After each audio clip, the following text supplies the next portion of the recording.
Pak Peri, kemungkinan seperti apa sih Pak probability dari Bank Indonesia ini untuk mempertahankan suku bunga acuan di tren yang rendah menjelang tapering dari The Fed dan juga potensi akan ada perubahan Fed Fund Rate di Amerika Serikat? Mbak Alin, bahwa seluruh kebijakan Bank Indonesia di tahun ini, di tahun 2021, kami arahkan untuk mendukung pertumbuhan ekonomi yang sering disebut adalah pro-growth. Di bidang moneter, insya Allah kami akan pertahankan suku bunga rendah 3,5% ini. Demikian juga likuiditas kuantitatif easing yang terus kami lakukan.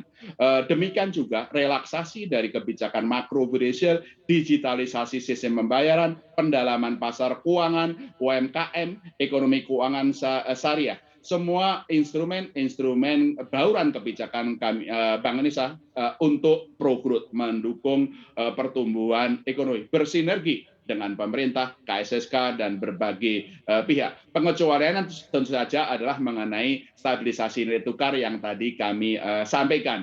Nah, tentu saja ini kami terus akan pertahankan. Bagaimana tahun depan? Tentu saja kami akan melihat tahun depan, tahun 2022 itu bagaimana.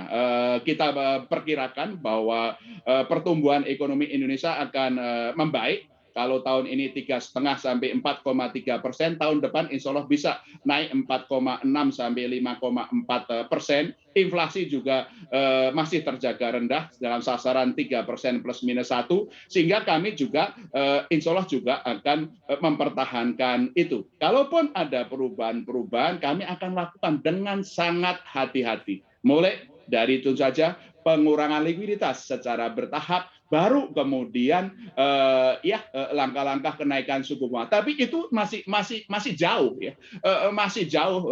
Kita bicara tahun 2022. Fokus kami adalah tahun ini dan tahun ke depan adalah mendorong pertumbuhan ekonomi dengan tetap juga memastikan stabilitas. Seluruh instrumen kami juga kami arahkan ke sana. Jadi itu yang kami lakukan untuk membawa optimisme bagi perbaikan ekonomi kita ke depan, Mbak Alin. Oke, tadi sudah Pak Peri singgung juga cukup banyak, tapi kita ingin elaborasi lagi lebih dalam Pak terkait dengan langkah antisipasi arus modal keluar tadi saat Bapak menyinggung flight to quality yang dikhawatirkan oleh para pelaku pasar nih Pak terkait dengan risiko tapering. Ya, itu. Iya. Ya, tentu saja ini yang terus kita pantau.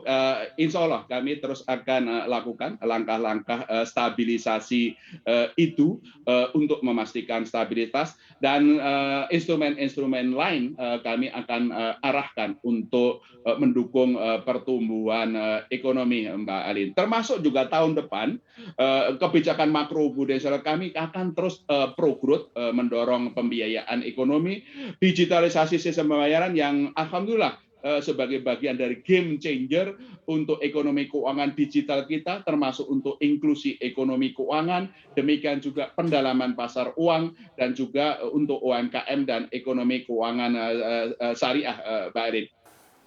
Jangan lupa install aplikasi CNBC Indonesia di App Store maupun di Play Store untuk mendapatkan informasi dan perkembangan terkini dari berita-berita ekonomi dan bisnis.